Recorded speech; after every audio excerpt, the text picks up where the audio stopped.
बिस्मिल्लाहिर्रहमानिर्रहीम। अस्सलाम वालेकुम dear students. System of taxation in Pakistan. ये स्लाइड अपडेटेड नहीं लग रही। मैं एक क्विक रिकैप आप लोगों को देता हूँ। System of taxation in Pakistan में कल मैंने आपके साथ क्या बातें की थी वो डिस्कस करते हैं और उसके बाद हम आगे चलेंगे। फैन ऑफ करवा दीजिए।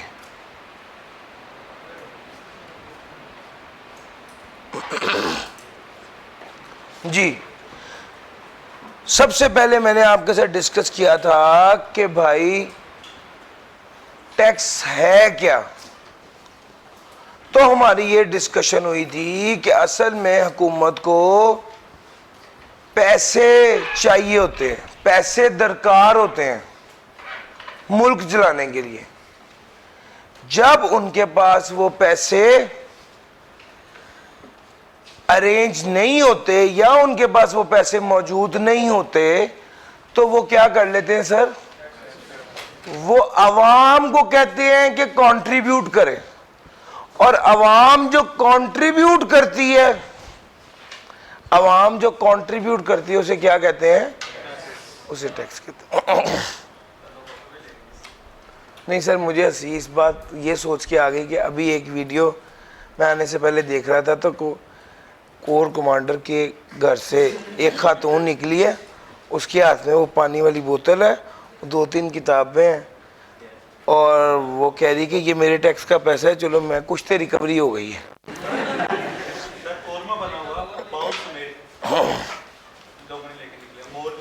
तबरुक था ना सर जी। असल में मुश्किल बात है। बहरहाल जो किताब में लिखा है वो मैं आपको पढ़ा देता हूँ। ये टैक्स की रिकवरी का ठीक तरीका नहीं है। ठीक है सर। लो सर, उसके बाद हम आगे चलते हैं। अगला पॉइंट इसमें यह है कि टैक्स का मकसद क्या है। हमने 3 मकासद डिस्कस किए हैं। मकसद नंबर 1 रेवेन्यू कलेक्शन, मकसद नंबर 2 इम्प्लीमेंटेशन ऑफ पॉलिसीज, मकसद number 3 fair distribution of wealth, यानी अमीर आदमी से पैसे वसूल करना। और अब उसके बाद हमने बात की कि यार रेवेन्यू ऑब्जेक्टिव्स तो एक है, उसके अलावा नॉन रेवेन्यू ऑब्जेक्टिव्स हैं। और जब हम नॉन रेवेन्यू ऑब्जेक्टिव्स की बात कर रहे थे तो हमने कहा था भाई नॉन रेवेन्यू ऑब्जेक्टिव्स में मेनली सबसे पहले सोशल और economic development, social and economic. दूसरे नंबर पे जी भाई बताइएगा, प्रोटेक्ट करना अपनी लोकल इंडस्ट्री को और वीक एंटरप्राइज को सपोर्ट करना और इन्फ्लेशन को काउंटर करना और trade negotiation with other country में टैक्स को बार्गेनिंग टूल के तौर पे इस्तेमाल करना और प्राइस डिस्क्रिमिनेशन को एलिमिनेट करना और डॉक्यूमेंटेशन ऑफ इकोनॉमी डिस्करेज करना, अनडिजायरेबल सेक्टर्स को। और क्या था सर जी भाई जी, रिसर्च को, साइंस एंड इन्वेंशन को डेवलप करना। और क्या था भाई, अमीर बंदे से पैसे वसूल करके गरीब पर खर्च करना, fair distribution of wealth, equal जी। और सर जी ये सारी बातें आपके साथ कल डिस्कस हुई थी। अगर कोई बात पूछना चाह रहे हैं तो प्लीज पूछिए। यार अगर कोई बात नहीं समझ आई, देखिए आज सेकंड क्लास है, मैं अब सारी बातें उतनी डिटेल में नहीं बताऊंगा ना, लेकिन जो आप कहेंगे उसको मैं जूम इन कर दूंगा, उस पर ज़्यादा रोशनी डाल दूंगा। अगर आपको बातें समझ आ गई हैं तो मैं आगे अपने आज की बात की तरफ। सर जी प्लीज़। सर अपनी लोकल फोर्स, अपने लोगों को, अपने लेबर को ट्रेनिंग देना। सर जी जब आप लेबर, मिसाल के तौर पे एक बंदा है वो वेल्डिंग, मैंने आपको एक एग्जांपल दे देता हूँ अपनी रियल लाइफ की, कि मैंने देखा कि मैं एक इंजीनियरिंग कंपनी के ऑडिट पर था, तो उन्होंने एक इदारा बनाया हुआ था डेस्कॉन ट्रेनिंग इंस्टीट्यूट के नाम से, DTI। वो क्या करते थे, वो लेबर को ट्रेन करते थे, ठीक है, फोर्स को ट्रेन करते थे। अच्छा, फोर्स को ट्रेन करने से मुराद आर्मी फोर्स नहीं है, लोगों को ट्रेन करना। एक बंदा है जो IT की स्किल तो है, उसने एक 6 माह का कोर्स करवा दिया, जिसके बाद वो 2 लाख रुपए पर मंथ कमाने लग गया। तो सर उसको अनेबल करना है ना, गवर्नमेंट का ऑब्जेक्टिव है ये। गवर्नमेंट ये चाहती है कि लोग डेवलप हो। भाई मेरी बात समझ आ रही है? तो वो अगर कोई बंदा ये काम करेगा तो FBI वाले उसको इनकरेज करेंगे, उसको टैक्स माफ कर देंगे। सर समझ आ रही है? जो बंदा ऐसे बंदे को डोनेशन देगा उसको भी टैक्स क्रेडिट मिलेगा, टैक्स में कमी मिलेगी। डिपेंड करता है, जो कुछ ऐसे इदारे हैं जो FBR से अप्रूव्ड है। अब मैं डेवलपमेंट ऑफ इकोनॉमी की बात करने लगा हूं, उसमें इसकी बात आएगी, जरा सुनिएगा।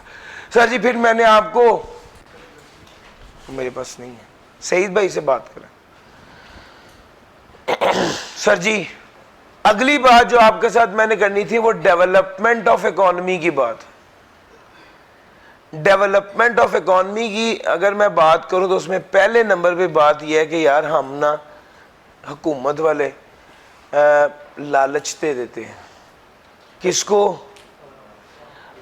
हुकूमत वाले लालच दे देते हैं बिजनेसमैन को कि हम आपका टैक्स माफ कर देंगे, फलां जगह पे अपनी फैक्ट्री बना लो।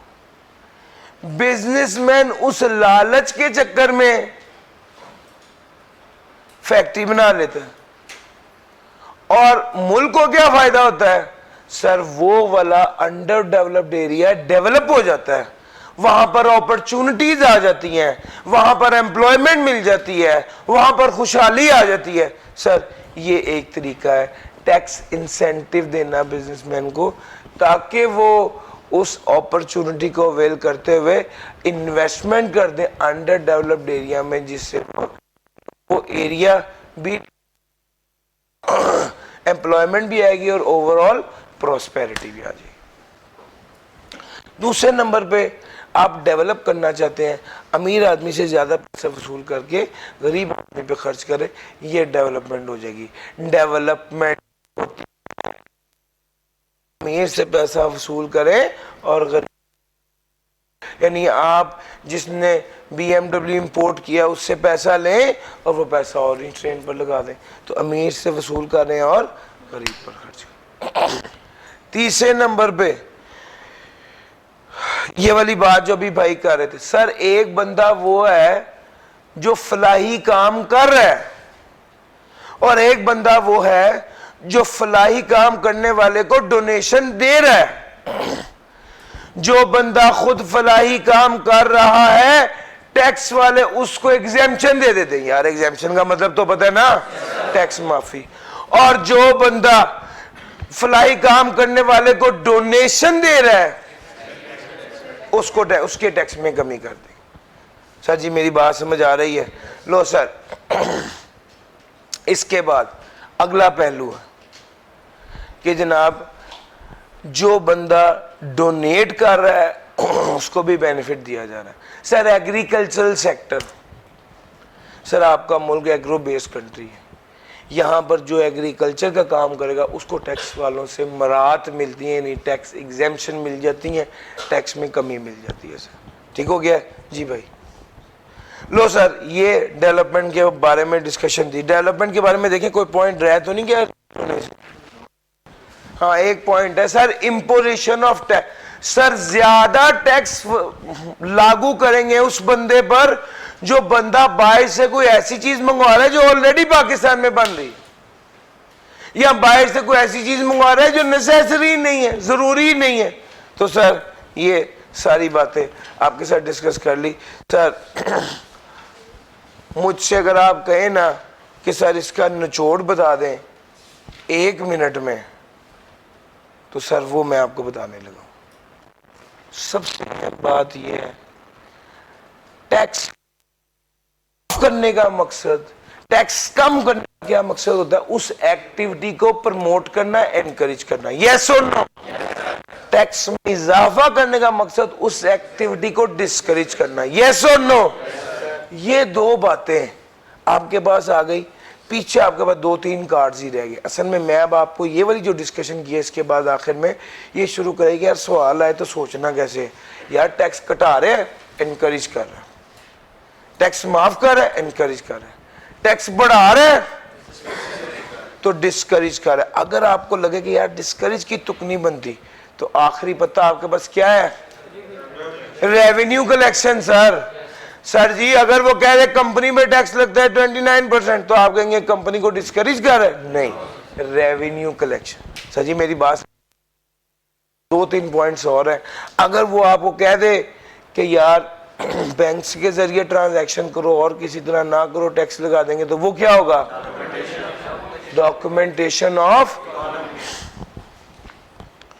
उसके बाद अगला पॉइंट था हमारा डॉक्यूमेंटेशन ऑफ इकोनॉमी के बाद हम उसके अलावा फेयर डिस्ट्रीब्यूशन ऑफ वेल्थ एक पॉइंट है। जहां भी देखे ना महंगी चीज पर टैक्स लग रहा है, अमीर बंदे पर टैक्स लग रहा है, लग्जरी आइटम पर टैक्स लग रहा है, तो भाई अगर तो वो इंपोर्ट हो रही है तो फिर तो कह दो इंपोर्ट को डिस्करेज कर। और अगर वो लोकल है तो फिर डिस्करेज करना उसका मकसद नहीं होता, बल्कि सर जी मेरी बात समझ आ रही है? ये 4-5 चीजें हैं, इसके गिर्द सारे पास पेपर भी घूमते हैं। और इसी तरह का सवाल अगर इसमें से आया तो इसी तरह का सवाल आना, मुझे लग रहा है कि इस बार ये वाला सवाल आना है। भाईजान मैं आपका इंतजार कर रहा हूँ, इसको अपडेट कर दीजिए। लो सर, अब आगे हम बात करने लगे अगली। बस मेरा ख्याल है मैंने कल यहां तक पढ़ाया था और पास पेपर कराए थे। सर जी वो पास पेपर आपने क्लास में किए थे कि होम असाइनमेंट थी? कुछ क्लास में सारे कर लिए थे। सर मैं आपसे एक बार ये ज़रूर एक्सपेक्ट कर रहा हूँ कि आप इस क्लास के बाद 1.5 घंटा घर इसको दें। 1 घंटे की क्लास, 15 मिनट की पोस्ट क्लास डिस्कशन, 1.5 घंटा का बार, बस उसके अलावा दिल भी चाहे तो टैक्स ना पढ़े, लेकिन ये ज़रूर पढ़े। सर जी मेरी बात समझ आ रही है? ये ज़रूरी है सर। सर जी आगे आ गया हमारे पास, एडम स्मिथ की बात करने लगे।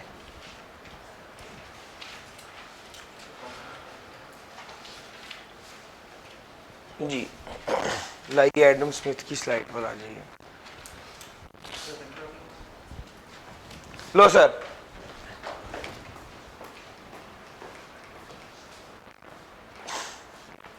Adam Smith. Adam Smith canon of taxation में सबसे पहला आ गया certainty. What is certainty? Sir clarity. और मैं इसकी एग्जांपल हमेशा ऐसे देता होता हूं कि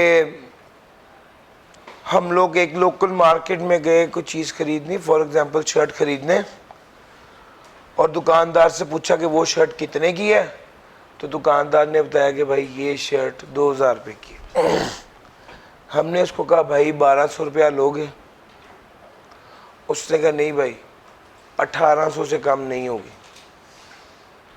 आपने कहा 1300? उसने कहा भाई 1500 से कम नहीं होगी।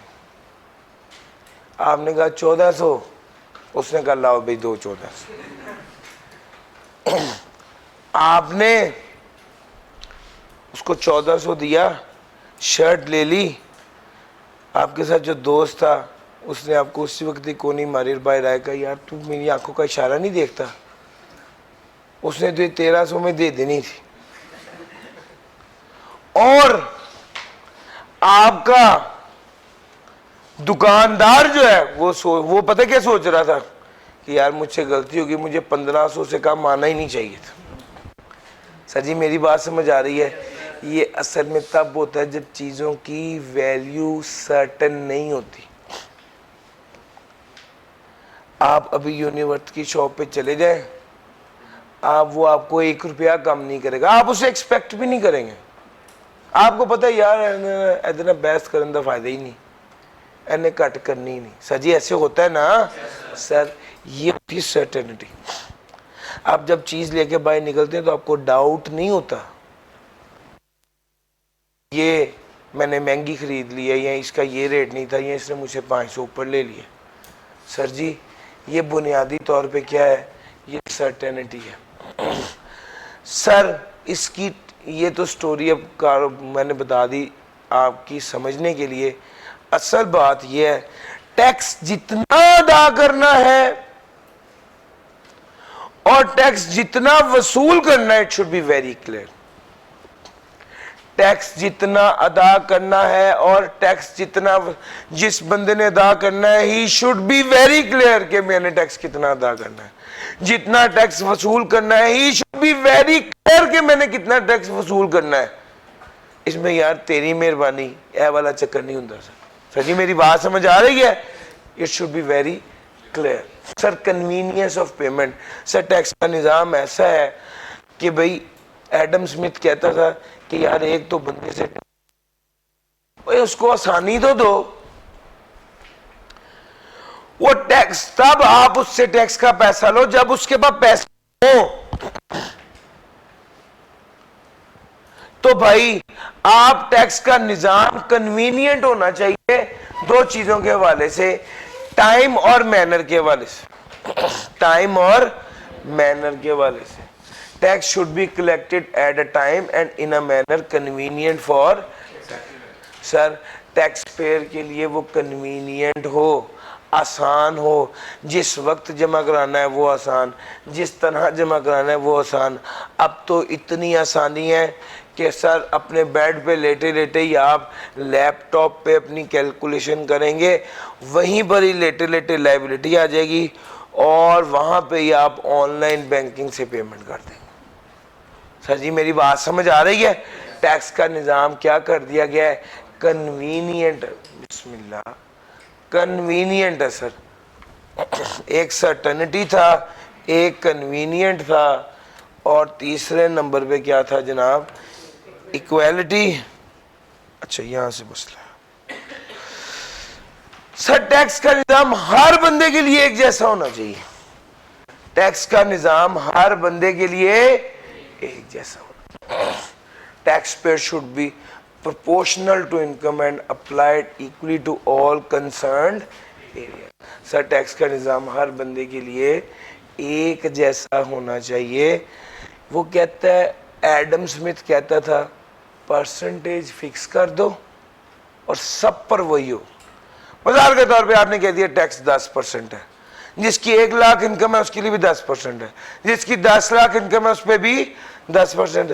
तो ऑटोमेटिकली 1 लाख वाला 10,000 देगा, 10 लाख वाला 1 लाख देगा। यस और नो? इनकम बढ़ेगी, टैक्स भी बढ़ जाएगा। बड़ा अच्छा निजाम है। एडम स्मिथ ने कहा था ऐसा होना चाहिए। चौथे नंबर पे आ गया इकोनॉमी ऑफ कलेक्शन। वो कहता है टैक्स की कलेक्शन इतनी मुश्किल ना हो कि डिस्करेज हो जाए। Sir taxes should not be expensive to collect and should not discourage business. Sir taxes इतने ज्यादा ना हो या टैक्स इतना एक्सपेंसिव ना हो कि उसको collect, should not be expensive to collect and should not discourage business. Sir expensive to collect भी नहीं होना चाहिए और बिजनेस को डिस्करेज भी नहीं करना चाहिए। सर ये दो बातें। Tax should not be expensive to collect. और जी सर अगर tax should not be expensive to collect तो सर इसको लीगल बॉडी ने करना है तो बिजनेस कैसे डिस्करेज? वो दो अलग-अलग बातें लिखी हुई हैं। टैक्स यानी टैक्स को, यानी आपको पता है कि यार हम टैक्स कलेक्ट करेंगे तो हर बंदे से टैक्स कलेक्ट करने पर हमारा 22,000 रुपया लगता है, तो आप 18,000 रुपये जिससे टैक्स लेना उससे टैक्स कलेक्ट करेंगे? नहीं करेंगे भाई, 22,000 तो कलेक्ट करने पर लग जाना है। तो टैक्स को कलेक्ट करना महंगा नहीं होना चाहिए पहली, और ऐसा नहीं होना चाहिए कि उससे बिजनेस क्या हो, डिस्करेज हो। सर टैक्स इतना ज्यादा नहीं होना चाहिए कि उससे बिजनेस डिस्करेज हो। इसका मतलब समझते हैं? सर इतना ज्यादा टैक्स लगा दिया है कि 100 रुपया हमने कमाया है और 60 रुपये टैक्स लग गया है, वो तो 40 रुपये उसको सिर्फ बच्चे हैं टैक्स लगा के, वो सोचते हैं लानत भेजो यार, मैं इससे अच्छा गया है मैं नौकरी कर लेता हूँ। और भाई मेरी बात पिक कर रहे हैं? तो टैक्स जो है should not be expensive to collect and should not discourage business. Following are some broad principle for levy of taxes. Sir, broad principle for levy of taxes हैं कुछ। लेवी पता है किसको कहते हैं? लागू करने को। अंग्रेजी में कहते हैं इम्पोज, इम्पोज करना, लागू करना। द बेनिफिट प्रिंसिपल पहला, वो कहते हैं कितना टैक्स देना चाहिए या बंदे पे कितना टैक्स लगाना चाहिए, जो जितना फायदा उठा रहा है उसको उतना टैक्स देना चाहिए। कितना टैक्स देना चाहिए? जितना फायदा उठा रहा है उतना टैक्स देना चाहिए। This principle holds that the individual should be taxed in proportion to the benefits they receive from the government, and that tax should be paid by those people who receive the direct benefit from the government. जो government से जितना फायदा उठा रहा है उसको उतना tax देना चाहिए। सर दूसरा आ गया एबिलिटी टू पे प्रिंसिपल। एबिलिटी टू पे प्रिंसिपल, सर जी जिसकी जितनी हैसियत है, जितनी पसली है, उस पर उतना टैक्स लगना चाहिए या उसे उतना टैक्स देना चाहिए। तो पहली बेनिफिट प्रिंसिपल कहता है जितना फायदा उठाते हो, दूसरा प्रिंसिपल कहता है जितनी हैसियत है उतना टैक्स देना चाहिए। अगर आप ज्यादा पैसे कमाते हो तो ज्यादा टैक्स दो, अगर आप कम पैसे कमाते हो तो कम।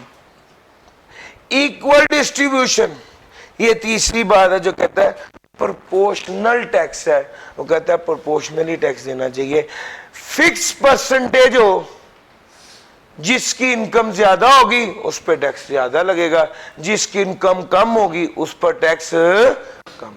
सर ये इक्वल डिस्ट्रीब्यूशन प्रिंसिपल है, इक्वल डिस्ट्रीब्यूशन प्रिंसिपल है। Income, wealth, transaction fix percentage पर टैक्स हो, तो जिसकी वो कहता है फिक्स परसेंटेज पर टैक्स हो तो ये प्रोपोर्शनल है।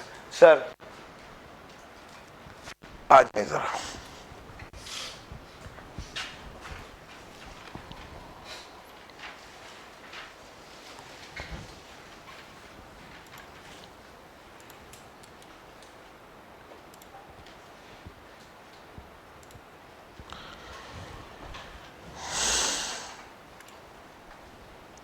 सर वो कहता है काइंड्स ऑफ टैक्सेशन तीन तरह के हैं। एक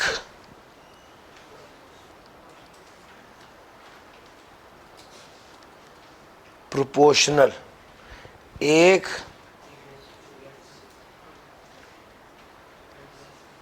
प्रोग्रेसिव, तीसरा रिग्रेसिव, तीसरा रिग्रेसिव।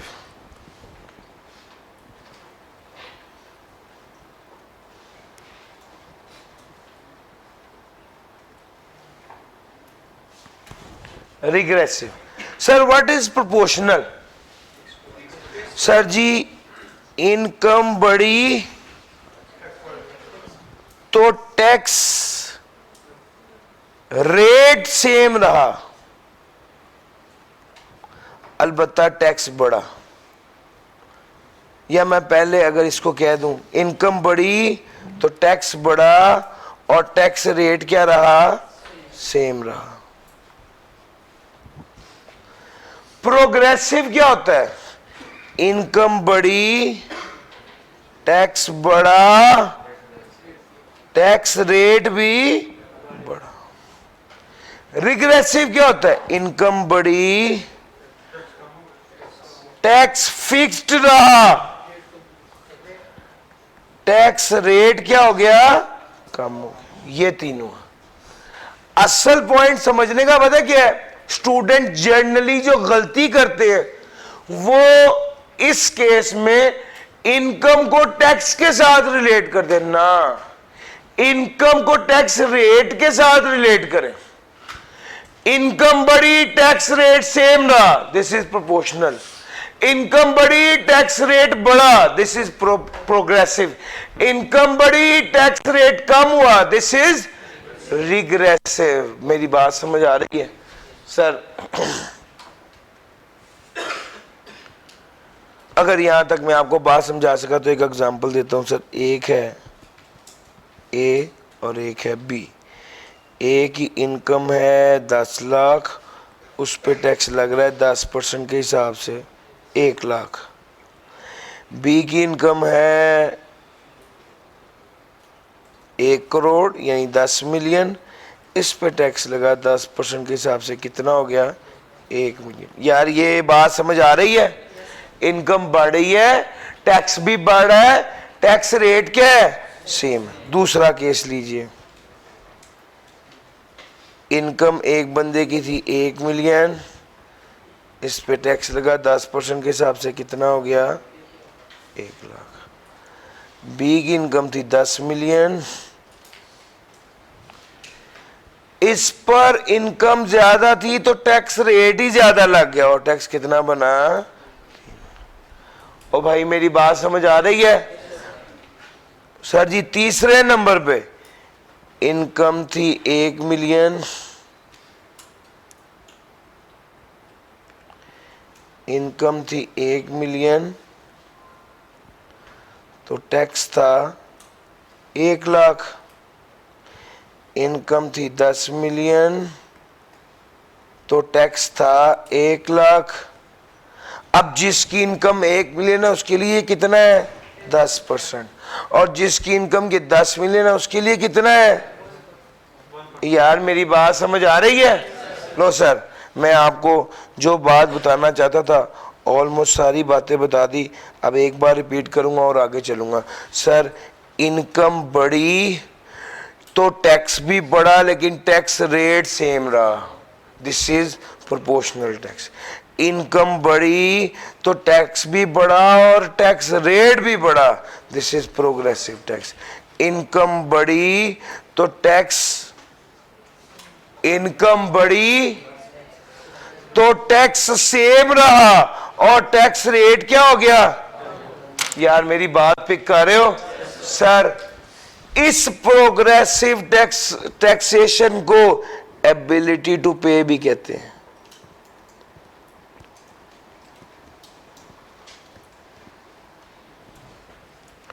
अभी पीछे पढ़ाई है ना एबिलिटी टू पे, वो असल में ये प्रोग्रेसिव टैक्स है। इस प्रोग्रेसिव टैक्सेशन को एबिलिटी टू पे प्रिंसिपल भी कहते हैं, और इस प्रोपोर्शनल टैक्स को इक्वल डिस्ट्रीब्यूशन प्रिंसिपल कहा जाता है।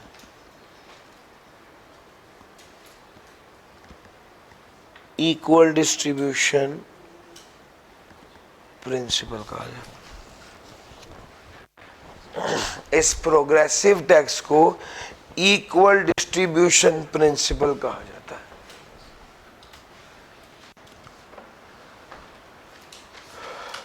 जी सर जी मेरी बात समझ गए?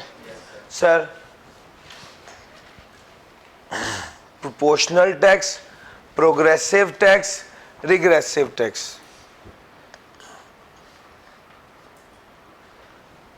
इनकम बढ़ रही है तो टैक्स भी बढ़ रहा है लेकिन टैक्स रेट सेम। इनकम बढ़ रही है तो टैक्स भी बढ़ रहा है और टैक्स रेट भी बढ़ रहा है। सच फर्क देखा ना?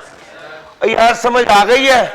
जरा एक बार अगर आपको ये सब समझ आ गया तो आगे चलते हैं। यार एक इसकी पिक्चर लेके ग्रुप में शेयर कर, एक आप इसकी तस्वीर ले लीजिए जो क्लियर आ रही है। तो मुझे शेयर कर दें सर, ग्रुप अभी ये मसले की वजह से थोड़ा वो हो गया, बन रहा है इंशाल्लाह।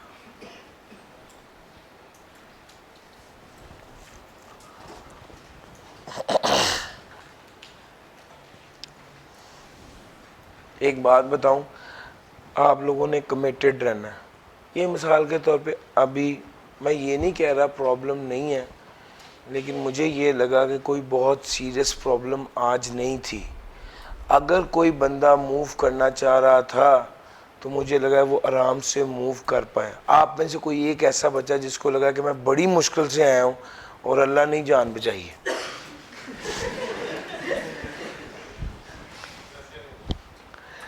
ऐसा तो हो सकता है कि आप जिस रोड से रूटीन में आ रहे हैं वो रोड ब्लॉक और आप थोड़ा सा साइड पे होके आ जाए, इतना की फर्क पड़ा है ना।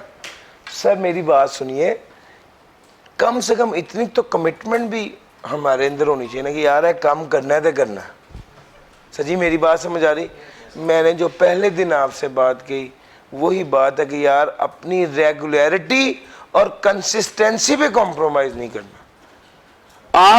मुझे लगता है कि सब बच्चों को आना चाहिए था, कोई ऐसी प्रॉब्लम नहीं थी। यानी आप कहेंगे जनाब मुझे कोई कन्वेंस नहीं मिल रहा, ऐसा नहीं था, हर चीज नॉर्मल है।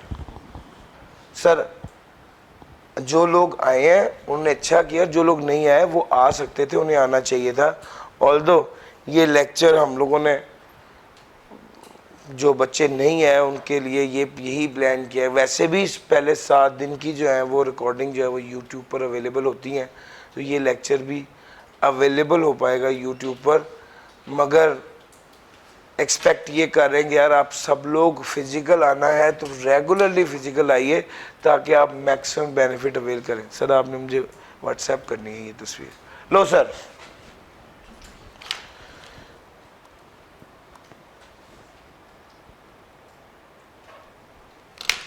Sir, tax system requires the same percentage of income of all taxpayers regardless of their earnings. A proportional tax applies the same tax rate across low, middle and high income.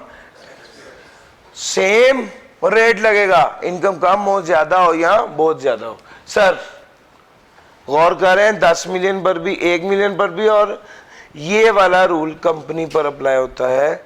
और अभी मैं ये वाली बात करता हूँ, लेकिन अभी सिर्फ ये बात समझ लीजिए इस वक्त फौरी आज के लेक्चर में इसके बारे में बात करूंगा। एक मजीद बात, 1 मिलियन पर 29% टैक्स है, 10 मिलियन पर भी 29% टैक्स है। यानी कंपनीज पर जो टैक्स लगता है वो फ्लैट और प्रोपोर्शनल टैक्स होता है, और इनकम बढ़ी तो टैक्स भी बढ़ा और टैक्स रेट भी बढ़ा। इनकम बढ़ी तो टैक्स भी बढ़ा और टैक्स रेट भी बढ़ा। ये प्रोग्रेसिव टैक्स हमारे इंडिविजुअल्स और एओपी पर, यानी जो इनफरादी बिजनेस कर रहे होते हैं सोल प्रोपराइटर, और जो पार्टनरशिप में बिजनेस कर रहे होते हैं एओपी, उन पर ये वाला रूल अप्लाई होता है, प्रोग्रेसिव टैक्स वाला। आ जाइए रिग्रेसिव टैक्स। इनकम बढ़ी तो टैक्स रेट उल्टा कम हो गया, टैक्स सेम रहा। उसने कहा हर बंदे को 1 लाख देना पड़ेगा। अब जिसकी इनकम तो 10 लाख थी उसके लिए 10%, और जिसकी इनकम 10 मिलियन थी उसके लिए 1% है। सर जी मेरी बात समझ आ रही है? तो ये काइंड ऑफ टैक्सेशन में मैं आपको ये बताना चाहता हूं, sales tax is one example of regressive tax. Sir आप मुझे एक बात बताइए, एक बंदा जो बाइक में फ्यूल डलवाता है वो फ्यूल पर जितना टैक्स देता है, दूसरा बंदा BMW में जब फ्यूल डलवाता है तो वो भी फ्यूल पर उतना ही टैक्स देता है। आप मेरी बात समझ रहे हैं? तो यार ये तो ज्यादती है ना। वो एक बंदे की इनकम 25,000 रुपये पर मंथ है और एक बंदे की इनकम 25 करोड़ रुपया पर मंथ है, तो दोनों पर टैक्स सेम लग रहा है। सर ऐसा नहीं होना चाहिए, अमीर बंदे पे टैक्स ज़्यादा लगे, गरीब बंदे पे टैक्स कम लगे। फेयर डिस्ट्रीब्यूशन ऑफ वेल्थ का तकाजा तो यही है, फेयर डिस्ट्रीब्यूशन ऑफ इनकम का तकाजा तो यही है। यस और नो? ये पॉइंट है। रिग्रेसिव टैक्स बहुत इनकरेज नहीं किया जाता, इसको डिस्करेज किया जाता है, बट अनफॉर्चुनेटली पाकिस्तान में ज़्यादा जोर regressive taxes पे है। The tax that charges high tax rate to low income person and low tax rate to person with high income. A regressive tax is generally a tax that is applied uniformly. सबके लिए एक जैसा है, तो जो low income individual होगा उसके लिए मुश्किल होगी। सर देखिए ना, अभी रिसेंट उसने 17 से 18% टैक्स लगाया है। ये जो इंक्रीज किया है सेल्स टैक्स, इससे अमीर बंदे को इतना फ़र्क पड़े ना पड़े, गरीब बंदे को फ़र्क पड़ा, चूँकि उसके लिए हर चीज़ महंगी हो गई है। अमीर बंदे को कम फ़र्क पड़ा है, गरीब बंदे को ज़्यादा फ़र्क पड़ा है। जबकि टैक्स के प्रिंसिपल में की प्रिंसिपल ये है कि हर फेयर डिस्ट्रीब्यूशन ऑफ वेल्थ करो, अमीर से ज़्यादा वसूल करो, गरीब से कम वसूल करो। यार मेरी बात समझ आ रही है? रिग्रेसिव टैक्स में मसला ये है कि भाई आप एक जितना टैक्स दोनों से वसूल कर रहे हैं। अमीर बंदे की तो खैर है 1% है, लेकिन जहां पे उसकी इनकम, जहां पे वो बड़ा गरीब है, वहां पे उसके लिए परसेंटेज बढ़ती जा रही है, उसके लिए मुश्किल बढ़ती जा रही। सर जी मेरी बात समझ आ रही? ये sales tax is one example of regressive tax. Economy में इस तरह के टैक्सेस को ज्यादा एनकरेज नहीं किया जाता। तो सर काइंड्स ऑफ टैक्सेस की बात भी हो गई। Characteristics of tax. Regressive tax के कुछ बेनिफिट्स भी हैं। यस, पैसा इकट्ठा हो जाता है।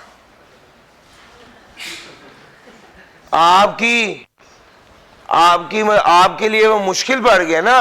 अब मिसाल के तौर पे फ्यूल पे टैक्स था 10 रुपए लीटर, आपने फ्यूल पे टैक्स कर दिया 50 रुपए लीटर, तो ज़ाहिर बात है हमने फ्यूल तो डलवाना ही है, हमारी मजबूरी है। उनको पैसे इकट्ठे हो गए। सर जी मेरी बात समझ आ रही? अभी रिसेंटली ये जो 17 से 18% टैक्स किया, इसका ऑब्जेक्टिव क्या था? रेवेन्यू कलेक्शन था। ये असल में पैसा इकट्ठा करने के लिए ही किया गया। ठीक है, चलें आगे भाई। Sir characteristics of taxation system, वो कहते हैं टैक्स एक एनफोर्स्ड कंट्रीब्यूशन और वॉलंटरी कंट्रीब्यूशन नहीं है। इसका क्या मतलब है? एनफोर्स्ड है, इंपोज की गई है, वॉलंटरी नहीं है। सर मेरे ज़हन में एक एग्जांपल आती है कि वो एक बंदा मस्जिद में मौजूद है और वो दूर से देखता है कि नमाज पढ़ने के लिए आया हुआ है, बैठा हुआ, दूर से देखता है एक बंदा टोकरी लेके ना सब नमाजियों के आगे से गुजर रहा है। ये बंदा जब देखता है कि मेरे पास आएगा, फ़ौरन 2 रकत नफल शुरू कर देता है कि ये मेरे तरफ देखेगा और कहेगा भाई आप भी कुछ चंदा डालो। बहरहाल वो बंदा नमाज पढ़ेगा और घर चला जाएगा। उससे कोई बंदा ज़बरदस्ती डोनेशन इकट्ठी, ये वॉलंटरी है। लेकिन अगर एक बंदे को टैक्स का नोटिस आ जाता है तो सारी रात भी नमाज पढ़ता रहेगा ना, तो टैक्स वाले उससे पैसे निकलवा लेंगे। यार मेरी बात समझ आ रही है? सर इसका फ़र्क होता है। ये एनफोर्स्ड कंट्रीब्यूशन है। टैक्स चोरी करना पाकिस्तान में जुर्म है, जुर्म है, काबिल सज़ा जुर्म है। सर ये वॉलंटरी नहीं है, आपकी मर्जी नहीं है, आप टैक्स दे के नेकी नहीं कर रहे, आपकी मजबूरी है कि आप टैक्स दे रहे हैं। Sir tax is generally payable in cash. आपको टैक्स के बारे में कहा गया कि टैक्स जमा कराओ, आपने कहा कि यार ये लो चेक ले लो 3 माह बाद का। टैक्स वाले इसको नहीं मानते। आपने कहा मैं तुम्हें अपने लेटर हेड पर लिख देता हूँ, अल्लाह का वादा मैं तुम्हें अगले महीने की 4 तारीख को चेक दे दूंगा, मैं तुम्हें अगले महीने की 4 तारीख को टैक्स दे दूंगा। टैक्स वाले इस तरह के वादे को नहीं मानते। प्रोमिसरी नोट आपने लॉ में पढ़ा हुआ है।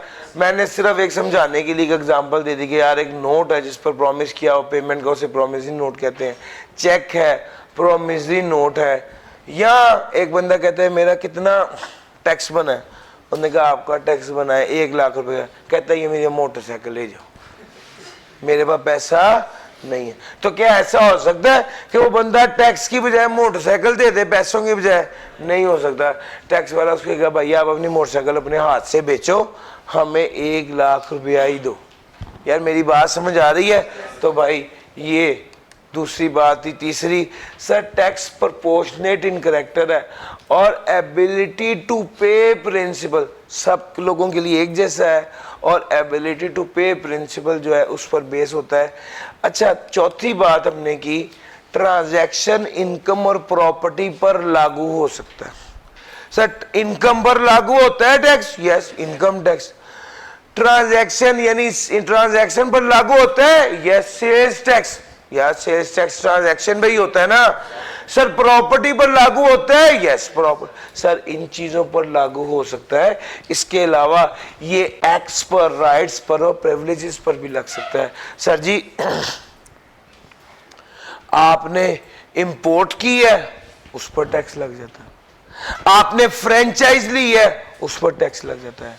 आपने बैंकिंग सर्विसेज ली है, बैंकिंग सर्विसेज दे रहे हैं, उस पर टैक्स लगता है। तो भाई एक्स पर टैक्स लगता है। आपके पास आपने कॉपीराइट्स ले लिए, कॉपीराइट पर टैक्स, राइट्स पर टैक्स लगता है, प्रिविलेजेस पर टैक्स लग सकता है, एक्स पर टैक्स लग सकता है। कैरेक्टरिस्टिक्स ऑफ टैक्स लगा के टैक्स की खसूसियात क्या है? सर, इन चीजों पर लागू किया जा सकता है। सर, टैक्स लागू किया जाता है किसकी जानिब से? स्टेट की जानिब से, which has jurisdiction over the person और property. Sir, what is jurisdiction? Jurisdiction का क्या मतलब होता है? सर, वो एक दायरा इख्तियार, इसका उर्दू जुबान में मतलब है, लेकिन एक स्टोरी से ना आपको ये समझा देता हूँ। सर, मिसाल के तौर पे मैं बाहर गया, बाहर निकला तो बाहर एक बंदे ने मोबाइल मुझसे स्नैच कर लिया और मैं परेशान हूँ, क्या करूँ? सोचा दोस्त को फ़ोन करता हूँ। जेब में देखा तो मोबाइल तो है ही नहीं जिससे फ़ोन करना था। मैंने कहा अब क्या करूँ? मैं कहा चलो घर तो चलते हैं। घर गया, कपड़े शपड़े चेंज किए, सोचा अब मैं क्या करूँ? तो घर वालों ने कहा कि आप ना FIR दर्ज करा दें। मैं थाने गया, पुलिस स्टेशन गया, वहाँ जाके उन्होंने कहा कि FIR दर्ज कर दें। पुलिस स्टेशन वाले ने कहा कि ये वकूआ किधर पेश आया? मैंने कहा गार्डन टाउन में SBI के पास। तो उन्होंने कहा वो इलाका हमारे अहाते में नहीं है, आप वहाँ के थाने में जाएं। यानी उस पुलिस स्टेशन में, पुलिस स्टेशन की एरिया ऑफ अथॉरिटी में गार्डन टाउन नहीं आता। तो फिर मैं गार्डन टाउन के थाने गया और यहां पर FIR दर्ज है। यार, मेरी बात समझ आ रही है? ज्यूरिसडिक्शन का मतलब होता है एरिया ऑफ अथॉरिटी। अगर प्रॉपर्टी टैक्स सूबे लगाते हैं, अगर मेरी प्रॉपर्टी पंजाब में है तो पंजाब गवर्नमेंट मुझे नोटिस भेज सकती है, सिंध गवर्नमेंट मेरी पंजाब की प्रॉपर्टी के हवाले से मुझे नोटिस, भाईजान उनकी एरिया ऑफ अथॉरिटी में ये नहीं आता। सर जी, मेरी बात समझ आ रही है? ज्यूरिसडिक्शन कहते हैं एरिया ऑफ अथॉरिटी को। सर, आपको बताता चलूं, हमारा जो सिलेबस है ना, ये है ही वो जिस पर फेडरल लॉ है। बेसिकली सारा वो वाला सिलेबस है जो विफाक का है, जो पूरे मुल्क में लागू होता है। वरना कराची का पेपर और है, लाहौर का पेपर और है। तो जनाब, हमारा जो सिलेबस है उसमें इनकम टैक्स है, इनकम टैक्स भी विफाक लागू करती है। सेल्स टैक्स ऑन गुड्स है, वो भी विफाक लागू करती है। फाइनल लेवल पे फेडरल एक्साइज ड्यूटी है, वो भी विफाक का है, फेडरेशन के अंडर आता है। सर जी, मेरी बात समझ आ रही है? बहुत से टैक्सेस सूबों के अंडर आते हैं, प्रॉपर्टी टैक्स सूबों के अंडर आता है। सर, ये हम यहाँ पे कहीं रेस्टोरेंट जाते हैं खाना खाने, तो वो हमें खाने के ऊपर सेल्स टैक्स चार्ज करते हैं। वो सेल्स टैक्स ऑन सर्विसेज होता है, वो किसके अंडर आता है? सूबे के अंडर आता है। सर, समझ आ रही है? तो ये पॉइंट समझने का ये है कि जनाब हम पर टैक्स लागू करेगी स्टेट, लेकिन वो जिसके एरिया ऑफ अथॉरिटी में प्रॉपर्टी आ रही। चूंकि सारे पाकिस्तान में रह रहे हैं और विफाक उसका नोटिस विफाक भेजेगी। सर, लाहौर में सर समझ आ रही? लेकिन पंजाब गवर्नमेंट मेरी सिंध नहीं भेज सकती। एरिया में ही नहीं है सर। इस तरह मैं अक्सर ये बात कहता हूं कि सर कोई पुलिस वाला रोके और वो आपको कहे कि अपना लाइसेंस चेक कराएं, तो उससे कहेंगे सर लाइसेंस चेक करना आपकी अथॉरिटी में आता ही नहीं है। आप मुझसे कागजात चेक कर सकते हैं ये देखने के लिए कि मेरी बाइक चोरी की तो नहीं है, ये मेरी मलकियत है या नहीं, ये, लेकिन लाइसेंस चेक करना आपकी अथॉरिटी में नहीं है। लाइसेंस चेक करना सार्वजनिक अथॉरिटी में आता है, जो ट्रैफिक। सच्ची बात इतना ही, आप पर टैक्स लागू करेंगे वो पर्सनल प्रॉपर्टी और जो person property act rights transaction, ये वो सारी चीजें जिनके बारे में उसने कहा कि इन पर टैक्स लागू होना चाहिए। ये लोग जिस टैक्सिंग स्टेट की जुरिस्डिक्शन में फॉल कर रहे होंगे उन लोगों पर टैक्स लगाया जाएगा, वो टैक्स लागू करेंगे। यानी टैक्स लागू कौन कर रहा होगा? टैक्स लागू वो बंदा कर रहा होगा जिसकी जुरिस्डिक्शन में आप आ रहे होंगे। गार्डन टाउन का जो थाना है उसकी जुरिस्डिक्शन में एसबीआई आता है, तो अगर कोई मसला होगा तो एसबीआई जो है वो उस थाने से राब्ता करेगा। यहां पर बिल्कुल इसी तरह ही है, हम पंजाब में रहते हैं, पंजाब गवर्नमेंट की जुरिस्डिक्शन में हम है तो वो हम प्रॉपर्टी टैक्स लागू करेगी। वो ऑथोराइज है, उनके पास पावर है कि वो हम पर लागू करे tax. Tax is levied by the state which has jurisdiction over the person property act rights or transaction within the jurisdiction of taxing state are subject to taxation। इन पर टैक्स लेगा। आपको पता है टैक्स का जो कानून होता है, टैक्स का जो कानून होता है वो एफबीआर वाले बनाते हैं। टैक्स इज लेविड और लागू कौन करते हैं सर? एफबीआर वाले लागू कर रहे होते हैं। Law making body of the state जो है वो टैक्स को लागू करती है और टैक्स के कानून को अप्रूव कौन करती है? नेशनल असेंबली करती है। सर जी स्टोरी असल में ये है कि जून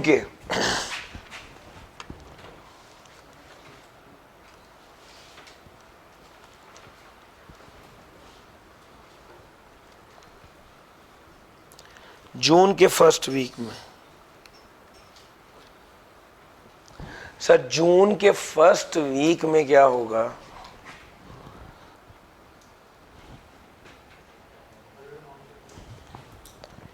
बजट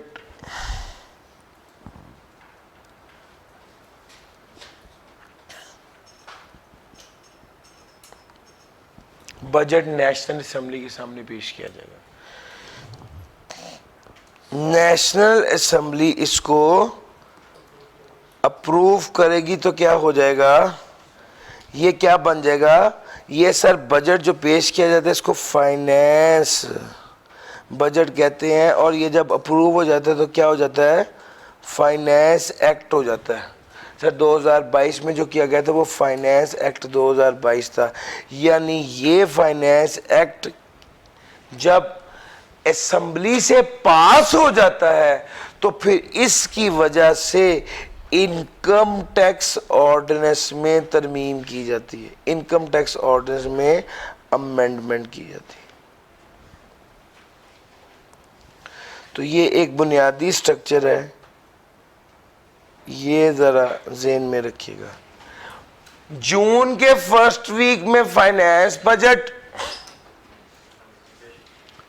जून के फर्स्ट वीक में फाइनेंस बजट जो है वो पेश किया जाता है नेशनल असेंबली के सामने, और जब वो अप्रूव हो जाता है तो क्या बन जाता है? फाइनेंस एक्ट बन जाता है। और फाइनेंस एक्ट जब पास हो जाता है और बन जाता है तो फिर उसके जरिए इनकम टैक्स ऑर्डिनेंस में तरमीम की जाती है। सर ये एक स्टेप है, ये एक तरीका है।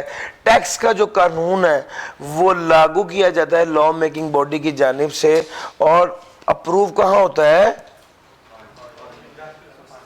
सर जी ये अप्रूव होता है पार्लियामेंट में। सर टैक्स को लागू असल में किया जाता है पब्लिक पर खर्चे करने के लिए। आपको मैं बताऊं, हमने जो पैसा गवर्नमेंट को दिया था वो इसलिए दिया था कि गवर्नमेंट मुल्क के निज़ाम को बेहतर तरीके से चलाए। हमने तो यही सोच के दिया था ना। हमने टैक्स का पैसा दे दिया, बाद में फॉर एग्जांपल हमने मीटर लगवाना था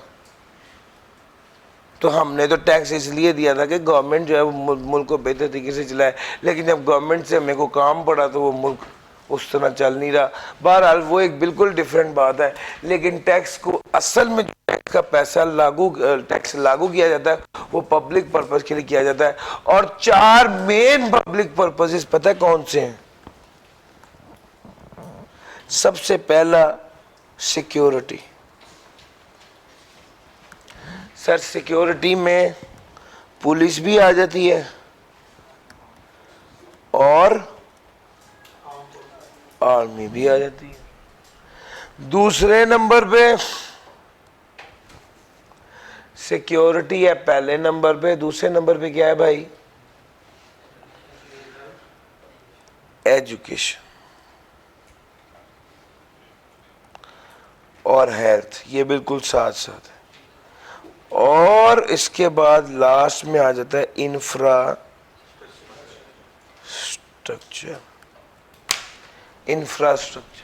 सर बुनियादी तौर पे ये 4 चीज।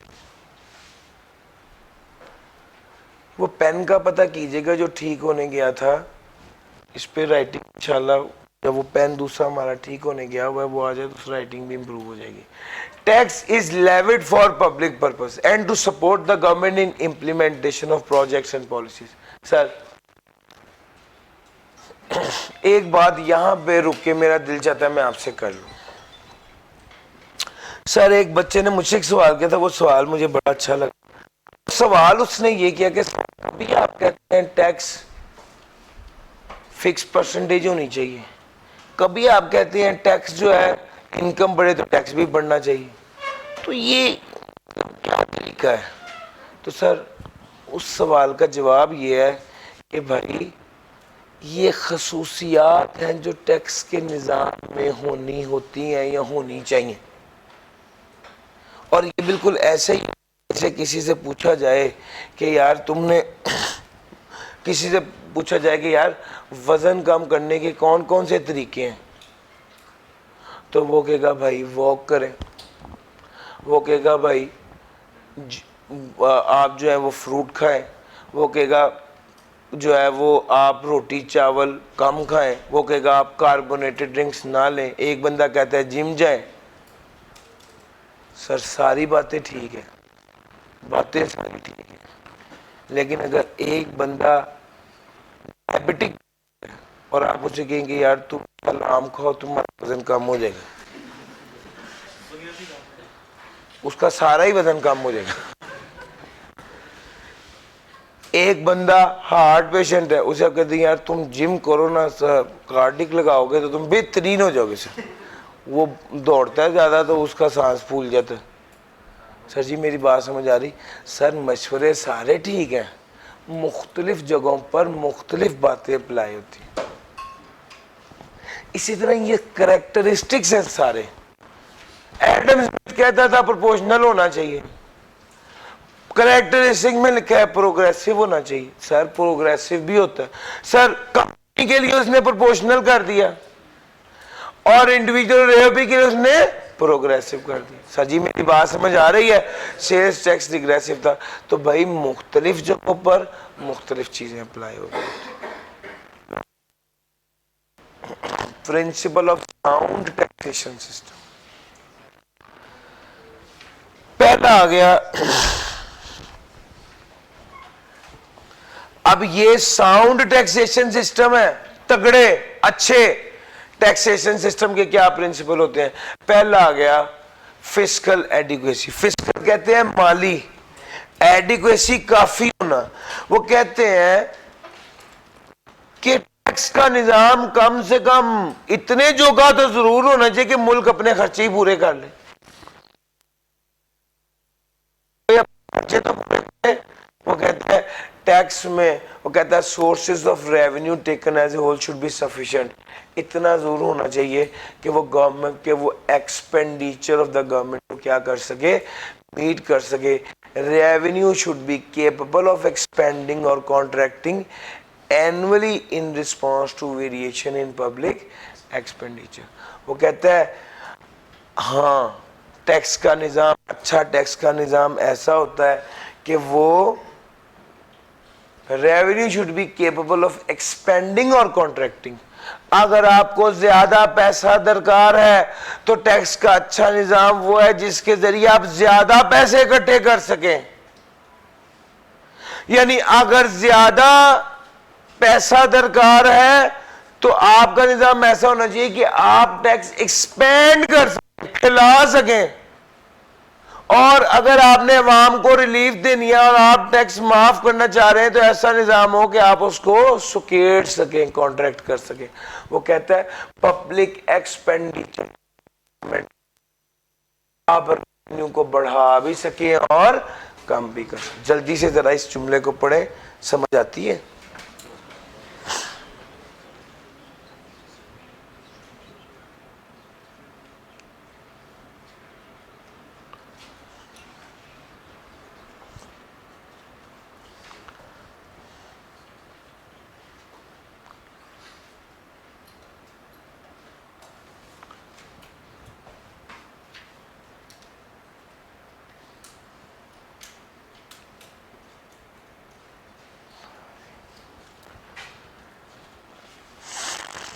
चले आगे भाई। इक्वालिटी और थ्योरेटिकल, सर जी जो साउंड टैक्सेशन सिस्टम है ना उसके मुताबिक वो कहता है बेस्ड ऑन एबिलिटी टू पे, जिसकी जितनी हैसियत है उसको उतना ज्यादा टैक्स देना चाहिए। Sir administrative feasibility, tax should be clear and plain, tax should be, sir जी ये चार बातें लिख रहा है, सुनिएगा। क्लियर और प्लेन हो, enforceable by the adequately well trained public officials हो, convenient as to time and manner हो, not unduly burdensome to discourage business activity हो। इन चार में से तीन तो एडम स्मिथ भी क्या गुजरा है बेचारा। सर क्या उसने क्लियर और प्लेन की बात की थी? यस और नो? क्या उसने टाइम और मैनर में कन्वीनियंस की बात की थी? यस और नो? क्या उसने ये बात की थी कि डिस्करेज ना करे बिजनेस एक्टिविटी? यस और नो? सर एक इजाफी बात है, टैक्स डिपार्टमेंट में ऐसे लोग हों जो enforceable by the adequate and well trained public official, enforceable and well trained public official. इसका नाम ऐसा होना चाहिए कि वो एडिक्वेट और वेल ट्रेन्ड पब्लिक ऑफिशियल्स के तादाद काम करने वाले पूरे होने चाहिए और मिकदार में भी पूरे होने चाहिए और काबिलियत में भी पूरे होने चाहिए। सर एडिक्वेट कह रहा है सर में नंबर ऑफ ऑफिशियल्स इतने होने चाहिए कि टैक्स के मैटर्स को हैंडल कर सकें। दूसरा वेल ट्रेन्ड, यानी कॉम्पिटेंस और ट्रेनिंग ऐसी हो कि वो टैक्स के मैटर को हैंडल कर सकें। सर ये एडमिनिस्ट्रेटिव फिजिबिलिटी की बात की। अगली बात है tax laws should be consistent with the economic goals और programmes of the government which pertains to basic services intended for the message. कहता है टैक्स लॉ जो है वो कंसिस्टेंट होना चाहिए विद इकोनॉमिक गोल और प्रोग्राम्स ऑफ द गवर्नमेंट से which pertains to basic services intended for the message. वो कहता है कंसिस्टेंट और कंपैटिबल विद इकोनॉमिक गोल्स होना चाहिए। सर जी मेरी बात पिक कर रहे हैं? Consistent and compatible with economic goal होने चाहिए टैक्स के लॉस। सर आपके मुल्क का वजीर आजम कहता है हमने अवाम को रिलीफ देनी है और एफबीआर का चेयरमैन कहता है फ्यूल में 10 रुपये टैक्स और बढ़ा दिया गया है। इसका मतलब है कि एक ओवरऑल इकोनॉमिक गोल है और एक टैक्स वालों का काम है या एक्टिविटी है वो आपस में इन लाइन नहीं है। सर जी मेरी बात समझ आ रही है? वो कहता है कंसिस्टेंट होना चाहिए economic goal of the country और वो प्रोग्राम जिनका ताल्लुक बेसिक सर्विसेज से है वो टैक्स लॉज के साथ क्या होना चाहिए? कंसिस्टेंट होना चाहिए। सर ये principle of sound taxation system था। ये सारा मैंने आपके साथ बड़ी डिटेल में डिस्कस कर दिया है। आप इसको साथ के साथ तैयार कीजिए इंशाल्लाह। जैसे ही ये चैप्टर कंप्लीट होना है हमने इसका टेस्ट भी कंडक्ट करना है, साथ के साथ बहुत अच्छे से तैयार कीजिए। आज के लिए इतना ही था। Thank you ji.